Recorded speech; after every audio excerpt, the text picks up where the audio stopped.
Hi everyone, I am Teacher Michelle and welcome to another episode of Unang Math.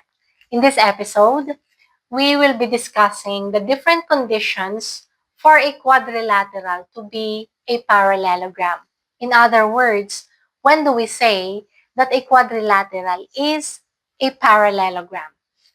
Okay, we already know that parallelogram is a quadrilateral in which both pairs of opposite sides are parallel. So if this figure is a parallelogram, this side is opposite to this side, and these are parallel. This side is also opposite to this side, and these are also parallel. So both pairs of opposite sides are parallel. Then this figure is a parallelogram. Okay, before we will discuss the different conditions, we have to recall first the concepts about the alternate interior angles and the corresponding angles. For alternate interior angles, these angles are denoted with this Z shape. Okay, this angle and this angle are equal in measures, or these are our alternate interior angles. If these are equal in measures, then that means this line and this line are parallel lines. Z shape can also look like this. So these are the alternate interior angles, equal in measures. So it means this line and this line are parallel lines. It can also look like this. So these are the alternate interior angles. So it means these two lines are parallel lines. Okay, how about the corresponding angles? Corresponding angles are denoted with this F shape. This angle and this angle are equal in measures, or these are our corresponding angles. If these are equal in measures, then these two lines are parallel lines. F shape can also look like this. So these two angles are corresponding angles that are equal in measures. So these two lines are parallel lines. It can also look like this. So these two angles are corresponding angles, equal in measures. So this line and this line are parallel lines. Okay, now, these are the different conditions for a quadrilateral to be a parallelogram. And the first one is both pairs of opposite sides are equal in length. Both pairs of opposite sides equal in length. Okay, let me explain further this first condition. If we are going to draw a diagonal line from this point to this point, then we created two triangles. We have this triangle A, B, C, and this triangle CDA. CDA. These two triangles are congruent triangles. And to prove that they're really congruent triangles, this side is equal to this side. This is equal to this side.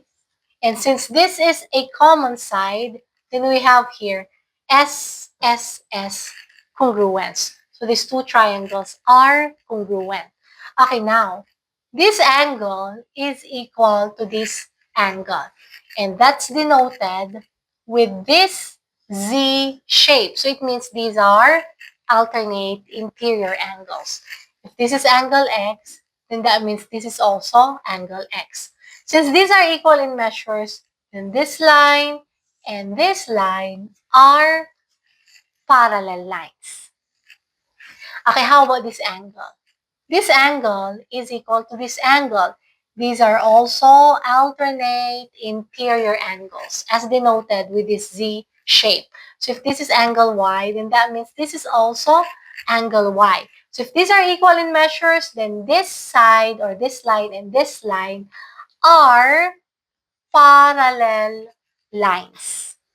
So even if they didn't say that both opposite sides are parallel, if both pairs of opposite sides are equal in length, then that is a parallelogram. Okay, moving on.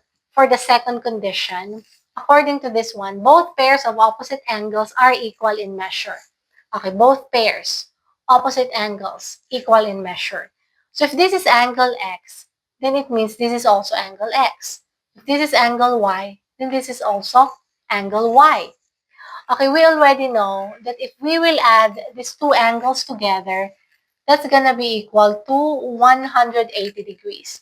If we will add these two angles together, that's gonna be equal to 180 degrees. If we will extend this line, then we have this angle. And this angle must be angle X. If we are going to check this one, that's denoted, or this, we created here an F shape. So it means this angle and this angle are equal in measures, and these are corresponding angles. So if these are equal in measures, then this line and this line are parallel lines.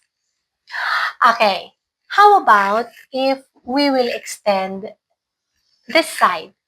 So if this is angle Y, then this angle must be angle X. And if we will check properly, we have here again another F shape. So this angle and this angle are corresponding angles, equal in measure. So it means this line and this line are parallel lines. So that's the second condition for a quadrilateral to be a parallelogram. Okay, for the third one, the two diagonals bisect each other. So we have here two diagonals that bisect each other. So with these two diagonals, we created this triangle and this triangle. So we have here triangle AOD and triangle COB. Triangle COB. And these two triangles are congruent. Okay, to prove that, this side is equal to this side. And this angle is equal to this angle. These are equal in measures because these are vertical angles. And this side is equal to this side. So we have here SAS, congruence. These are congruent triangles. So if these are congruent triangles, then that means this side is equal to this side. If these are equal in length, then that means these two lines are also parallel. Okay, with these diagonal lines, we have another pair of triangles. So this triangle and this triangle. So this is triangle AOB and triangle DOC. So triangle DOC. And these triangles are also congruent triangles. Okay, SAS, congruence also. So this side is equal to this side. This angle is equal to this angle because these are vertical angles. And this side is also equal to this side. So that's SAS, congruence. So it means this side and this side are also equal. And if they're equal, they're also parallel sides.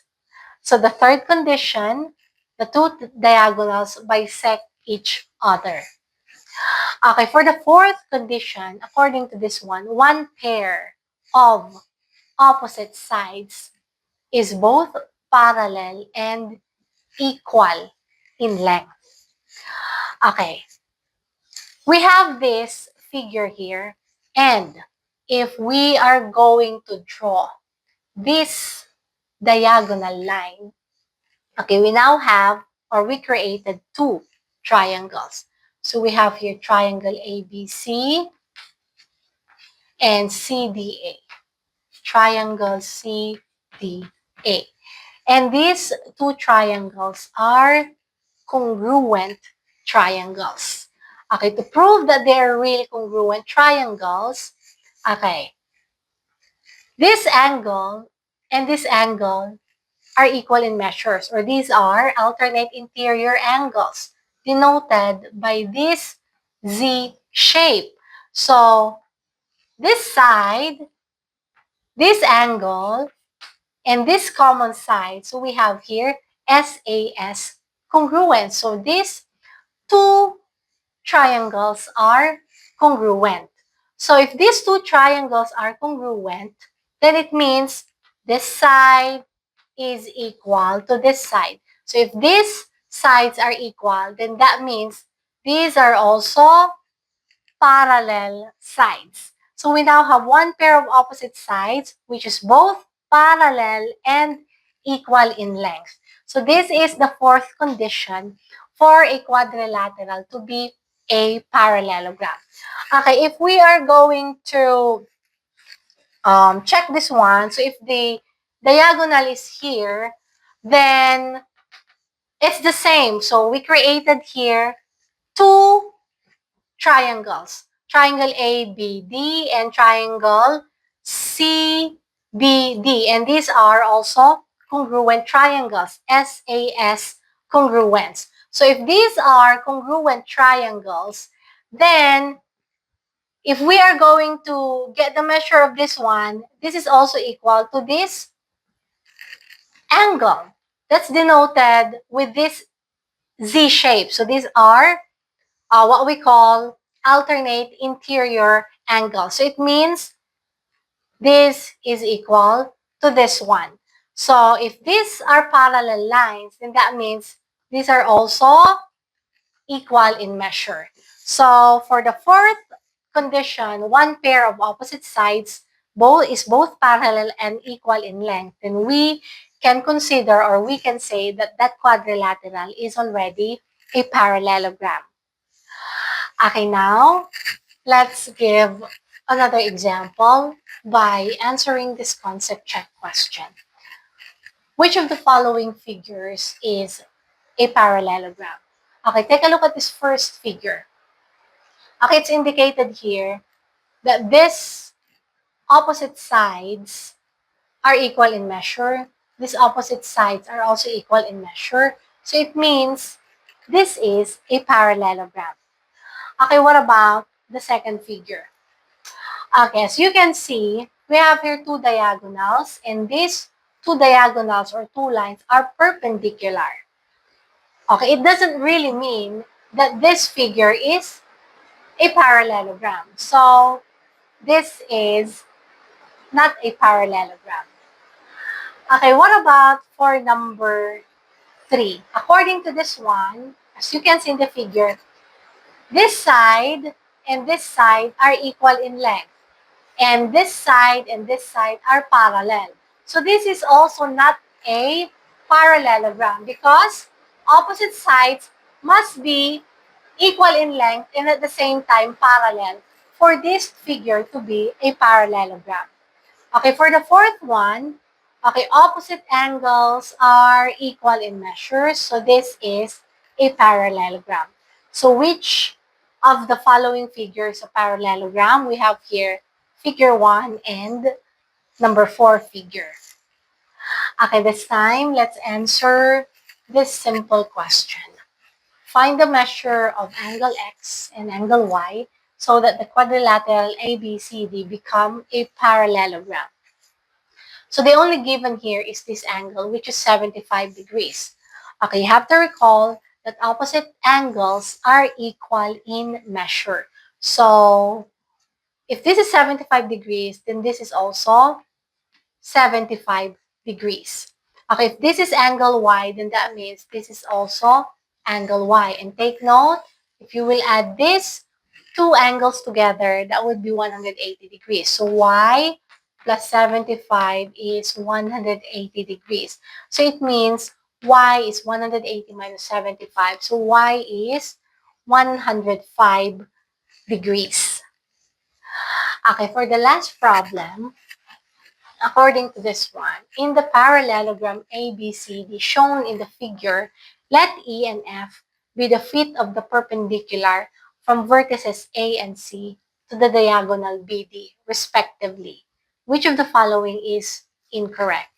So this is our figure. And according to this one, ABCD is a parallelogram. So it's indicated that it's a parallelogram. So it means this side and this side, or these two lines, are parallel and equal. This and this are also parallel and equal in measures or in length. Okay, now we have this diagonal here. So we can read that this line intersect with this line, so there is a right angle form here. This one also intersect with this line, so there's a right angle here. So we can say that A, B, E, and C, D, F are congruent triangles. Congruent triangles, it's because we have here right angle, hypotenuse, and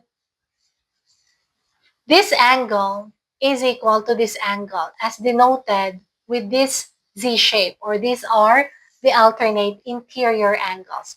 So RHA congruence for triangle ABE and triangle CDF. Okay, and as you can see here, there is this line and this line. These are equal in length. Okay, this line and this line are also equal in length. And if you are going to see this one, this figure AECF is a parallelogram. So this side is also equal to this side. Okay, now, which of the following is incorrect? The first option here is AE, or segment AE, is equal to CF. AE is equal to CF. Okay, since the inside figure is a parallelogram, then these opposite sides are equal in length. So this is correct. For number 2, segment AF. So we're segment AF and segment CE. Since again, this figure inside is a parallelogram and these are opposite sides and these are equal. So number 2 is also correct. For number 3, angle ABE. Angle ABE, is it equal to angle BCE?